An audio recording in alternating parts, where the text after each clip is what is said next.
मनोज जरांगे पाटील यांनी सरकारला इशारा दिला। शंभूराज देसाईंच्या शब्दाखातर 13 जुलैपर्यंत वाट बघणार। सरकार सगळे सोयीची मागणी मान्य करेल असं दिसत नाही, असं देखील जरांगे पाटील यांनी म्हटलं। तर 13 जुलैनंतर मराठा समाज हा पूर्ण ताकदीने लढेल असा देखील एका प्रकारे इशारा मनोज जरांगे पाटील यांनी दिला।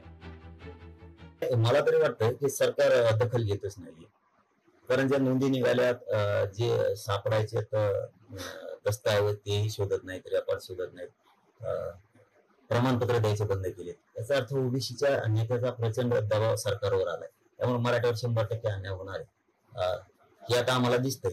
त्यामुळे आम्ही उठाव करणार आहे, ताकदीने उठाव करणार आहे। पण 13 तारखेपर्यंत शंभूराज देसाई साहेबांवरती आणि फडणवीस साहेब आणि शिंदे साहेबांवरती पुन्हा एकदा विश्वास मराठ्याने ठेवला। बघूया काय होतं। या अधिवेशनामध्ये म्हणजे पार्लमेंटमध्ये आता जे चाललंय तिथं 50%च्या पुढे आरक्षण घेऊन जाऊन मराठा समाजाला आरक्षण तिथं केंद्र सरकारच्या मदतीने हे दिलंच गेलं पाहिजे, घटना दुरुस्ती करून मगच ते कोर्टात टिकू शकतं।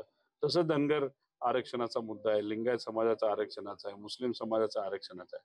त्यामुळे आरक्षण दिल्यानंतर ते कोर्टात टिकलं पाहिजे, कारण का आरक्षण दिल्या अनेक युवा त्या आरक्षणाचा फायदा घेत नाही तर त्याचा उपयोग करत परीक्षा देत असतात आणि मग कुणी ते कोर्टात गेलं तर 10 वर्ष ते विषय सुटत नाहीत।